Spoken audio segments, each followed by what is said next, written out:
Salut, c'est Fat Black, et bienvenue dans ce 4e épisode. Après m'être attardé sur la présentation de l'univers de la série et de son studio, je voudrais m'attarder de façon un peu plus sérieuse que dans le précédent épisode sur les personnages de la série et à certaines relations qu'il y a pu avoir entre eux durant la première saison. Au sein de la première saison de Mushoku Tensei, une certaine dichotomie entre le traitement des personnages masculins et féminins s'est selon moi dessinée. Les hommes de la série sont assez souvent d'assez piètres personnages dotés d'un rapport aux femmes plus que douteux. Cependant, ils restent capables et désireux de faire de bonnes choses en cherchant à faire des membres de leur entourage de meilleures personnes qu'eux. Philippe est un noble manipulateur, vicelard sur les bords, prêt à vendre le cul de sa fille à Rudeus si ça peut servir ses intérêts perso, mais semble tout de même tenir à ses enfants, même si le concernant c'est assez ambigu. Sauro, c'est...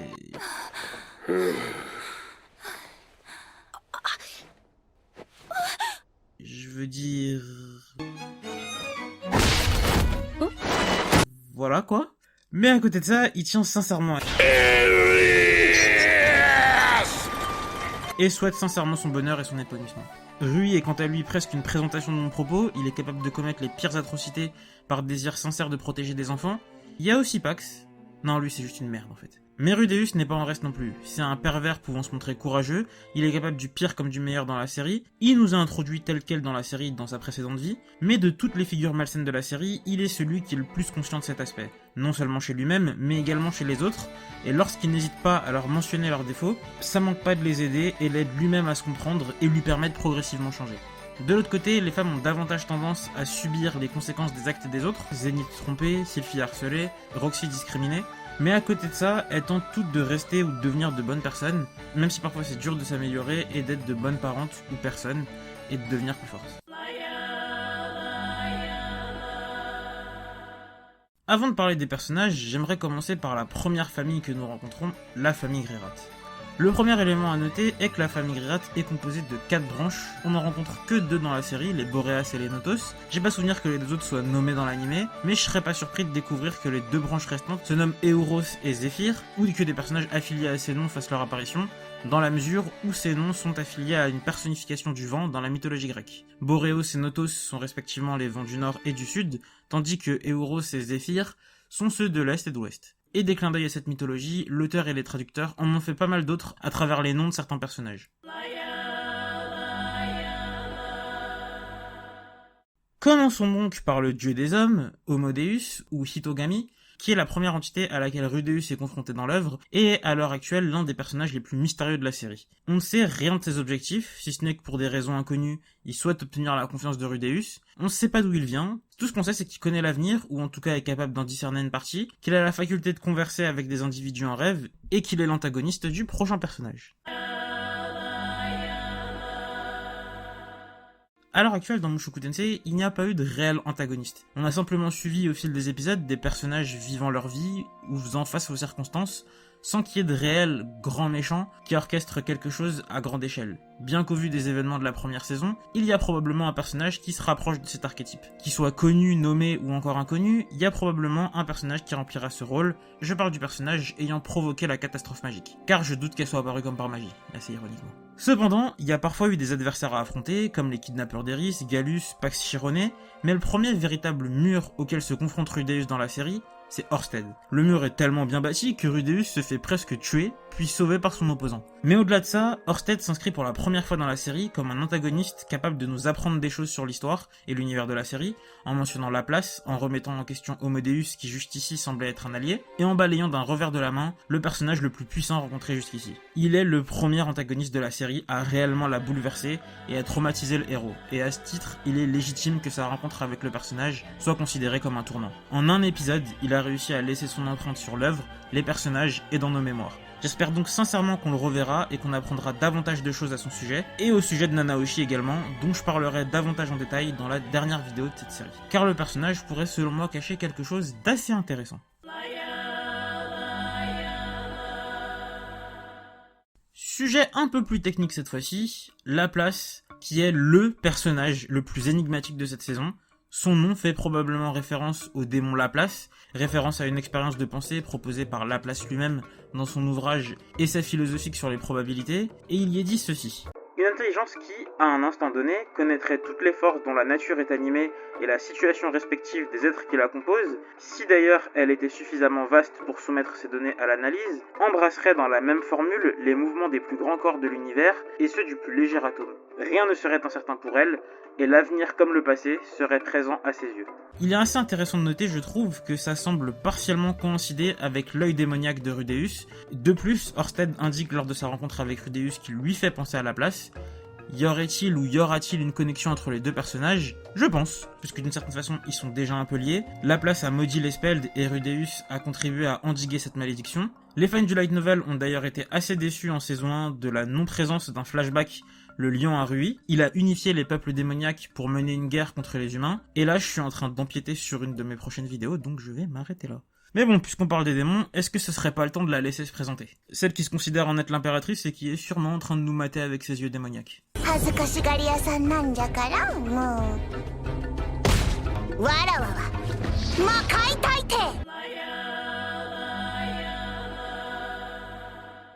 En bref, c'est une loli fauchée sans territoire. Glorieuse l'impératrice.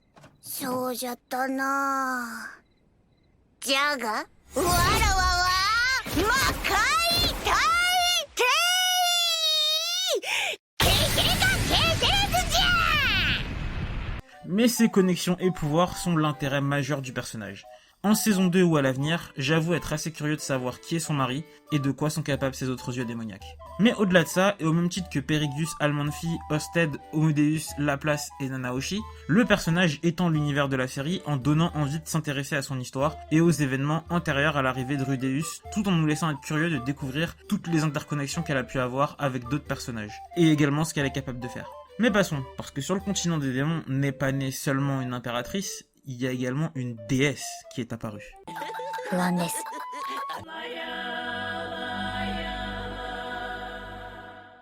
En toute déesse à temps plein qu'elle est, notre Roxy nationale souffre d'un handicap l'empêchant de communiquer avec les autres membres de son espèce, mais elle nous a montré au cours de la série qu'il était possible de surmonter ce que la vie refusait de nous donner. Mais je rentrerai plus en détail sur cet aspect dans le prochain épisode. Car ce dont je souhaite parler aujourd'hui, c'est davantage de sa relation avec Rudeus, qui est l'une des meilleures de la série à mon sens, bien que les personnages n'aient été ensemble que durant 2 épisodes. En bonne mentor, Roxy a appris à Rudeus les fondements de la magie, du rang de débutant jusqu'à un sort d'eau de rang sacré, et en cela, son travail a été plus qu'accompli. Mais ce qui est le plus intéressant dans ce qu'elle a appris à Rudeus, c'est assez ironiquement pour elle qui a fui les siens, la capacité à aller vers les autres. Rudeus étant dans sa première vie et au début de la seconde un personnage prostré, ayant peur de l'extérieur et craignant toute personne croisant sa route, il devient un personnage qui va à la rencontre d'autrui et se lie aux autres, et ce trait, c'est Roxy qui le lui a offert. En plus d'un apprentissage renforcé en langue des démons par correspondance, qui a bien servi en partie 2. Mais le plus beau dans leur relation, c'est qu'ils se sont apportés mutuellement. Chacun a su s'inspirer de l'autre pour devenir un meilleur mage d'abord, mais aussi une meilleure personne. Rudy a appris les rudiments de la magie grâce à Roxy, Roxy a pu accroître son potentiel grâce à Rudy. Rudy a eu du mal à sortir de chez lui pour découvrir le monde et les autres, mais y est parvenu grâce à Roxy. Roxy a eu du mal à rentrer chez elle pour se réconcilier avec les siens, mais y est parvenu pour et grâce à Rudeus. Ce duo de personnages est encore une fois de très loin mon préféré dans la série.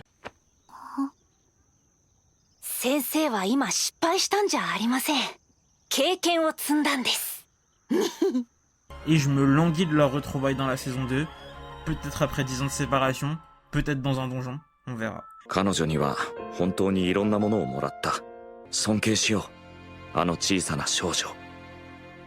Mais Roxy n'est pas le seul démon à avoir une relation intéressante avec Rudeus.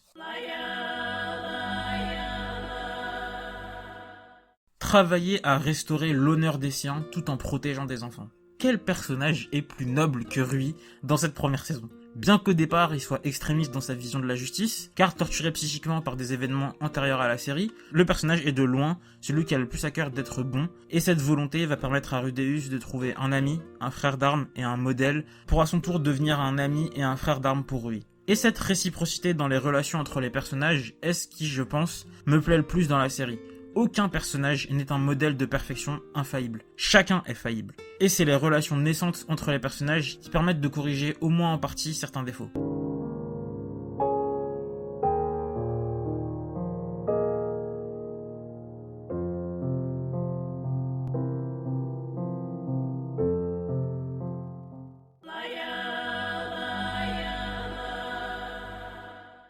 De la même manière qu'avec Rui et Roxy, Paul partage une relation avec Rudeus basée sur l'échange, plus profonde encore qu'avec les deux précédents, dans le sens où il est le père de Rudeus, ce qui reste assez bizarre au vu de la réincarnation, mais passons. Paul, c'est un perso bourré de défauts. Et sur ces aspects-là, clairement, je vais pas défendre le personnage. C'est une merde infâme, une chure, une raclure de fond de chiotte, un résidu de fond de capote. Ah merde, les capotes ça n'existait pas à l'époque. Mais bref, en dépit de tous ces défauts plus qu'apparents, le personnage est désireux de tout mettre en œuvre pour sa famille, quelles que soient les épreuves rencontrées, et est désireux du meilleur pour ses enfants.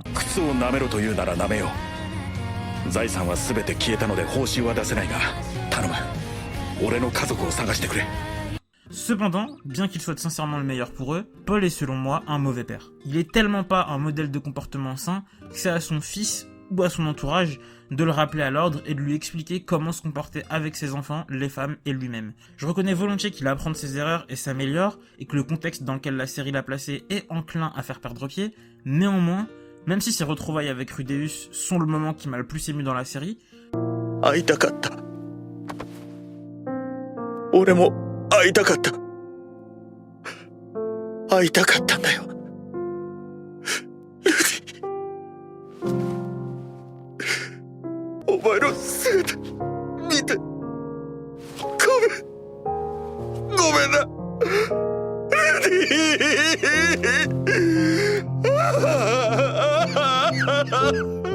Paul reste, selon moi, encore une fois, un mauvais père. Car pour être un bon parent, sincèrement aimer ses enfants, ça suffit pas. Il faut pouvoir leur montrer la bonne direction. Et si Rudeus avait pas été réincarné, vous imaginez la catastrophe qu'aurait été son aîné ? D'après Orsted, il se serait fait avaler, mais imaginez quand même. Au risque de vous surprendre, et ça va vous surprendre, le personnage qui a selon moi eu l'évolution la plus intéressante, pas la meilleure, mais la plus intéressante dans la série, c'est Gillen. Je vous laisse quelques secondes reprendre votre souffle, je sais, vraiment, ça surprend, je sais. Je trouve que c'est l'un des personnages les mieux écrits de la série. Elle nous est en quelque sorte présentée à l'envers des autres personnages. En fait, elle bénéficie carrément d'un traitement particulier dans la série. Parce que son histoire, ainsi qu'elle-même, illustre le développement des autres personnages. Elle est en avance sur tout le monde dans la série, elle est forte.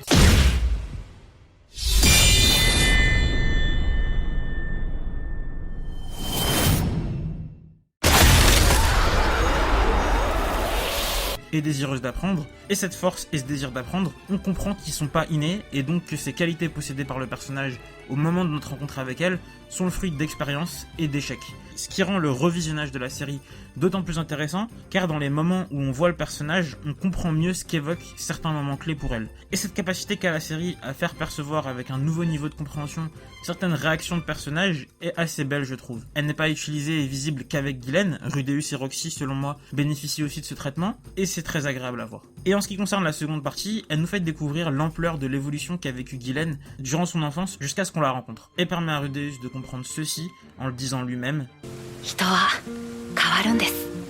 Ce qui est au fond ce qu'espère la majeure partie des personnages de la série, et probablement en partie ceux qui la visionnent. De plus, elle est l'un des seuls personnages importants de la série qui n'a pas évolué moralement grâce à sa rencontre avec Rudeus, bien qu'elle ait partagé son quotidien durant de nombreuses années, et cela le doit au fait qu'elle avait déjà entamé le processus de remise en question que Rudeus et une large partie du cast effectuent durant la série, par elle-même. Elle est tellement dans une autre galaxie qu'elle se fait carrément le luxe de transmettre son savoir aux autres, et de nous laisser en suspens avec des questions la concernant. Alors pour tout ça, chapeau Gillen, t'es le meilleur perso.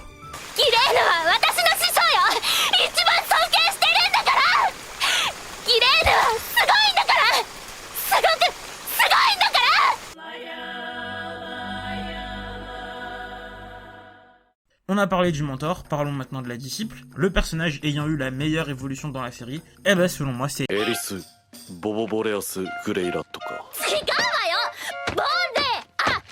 Bien que celle de Rudeus soit vraiment très bonne également, les deux personnages ont d'ailleurs une évolution assez semblable, un caractère initial détestable, un entourage familial qui n'est pas des plus sains, et la confrontation à la catastrophe magique les obligeant à survivre sur le continent des démons, les poussant à changer pour survivre dans un territoire hostile. Seulement, il y a une différence de taille entre les deux. C'est qu'Eris est réellement une enfant. Rudeus peut compter sur une maturité relative pour se poser mentalement, réfléchir et prendre du recul vis-à-vis des situations pour prendre des décisions. Là où Eris est réellement une enfant de 12 ans qui se construit en étant confrontée à un monde qu'elle ne connaît pas, loin de tout ce qu'elle a connu, en se demandant si ses proches ont survécu, et si elle pourra les revoir. et la force de caractère dont a fait preuve le personnage pour grandir sans jamais craquer, ou en tout cas qu'on ne le voit, et en étant toujours un soutien aussi bien moral que combatif pour Rudy et Rui, en développant de véritables qualités morales, est, je trouve, assez incroyable. Son caractère s'est également adouci sans être dénaturé, bref, elle a subi un excellent développement et une superbe évolution pour un personnage qu'honnêtement, je m'attendais à détester en début de série. Mes respects Maganote Sensei pour Eris et pour votre histoire.